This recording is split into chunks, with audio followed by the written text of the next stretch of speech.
ITR file करने की deadline 31 जुलाई 2025 कैसे करें ओल्ड और न्यू टैक्स रिजीम के कैलकुलेशन। हर साल की तरह इस साल भी टैक्स भरने को लेकर लोगों के मन में कई तरह के सवाल और कंफ्यूजन है। फाइनेंशियल ईयर 2024 और 25 के लिए इनकम टैक्स रिटर्न ITR भरने की आखिरी तारीख 31 जुलाई 2025 निर्धारित की गई है। यदि आप इस तय तारीख से पहले अपना टैक्स फाइल नहीं करते हैं तो आपको लेट फीस और ब्याज जैसी पेनल्टी का सामना करना पड़ सकता है। इसीलिए समय रहते ITR फाइल करना ना सिर्फ जरूरी है बल्कि आपके फाइनेंशियल रिकॉर्ड को बेहतर और पारदर्शी बनाए रखने में भी मदद करता है। अब सवाल आता है कि टैक्स की गणना कैसे करें, खासतौर पर जब सरकार ने 2 विकल्प दिए हो, ओल्ड टैक्स रिजीम और न्यू टैक्स रिजीम। इन दोनों रिजीम के अंतर्गत टैक्स दरें और छूट यानी कि एग्जेम्पशन में फर्क होता है।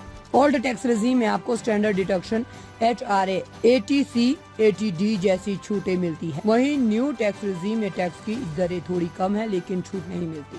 आप इन दोनों विकल्पों के तहत अपनी सालाना इनकम और छूट को ध्यान में रखते हुए ऑनलाइन टैक्स कैलकुलेटर की मदद से टैक्स की गणना कर सकते। ये सुविधा इनकम टैक्स डिपार्टमेंट की वेबसाइट या कई फाइनेंशियल ऐप्स पर भी उपलब्ध है। ये तरीका न केवल इंडिविजुअल टैक्स पेयर्स बल्कि फर्म, कंपनी और संस्थाओं के लिए भी उपयोगी है। सही जानकारी और समय पर योजना बनाकर आप टैक्स बचा भी सकते हैं और भविष्य की कानूनी जटिलताओं से भी बच सकते हैं।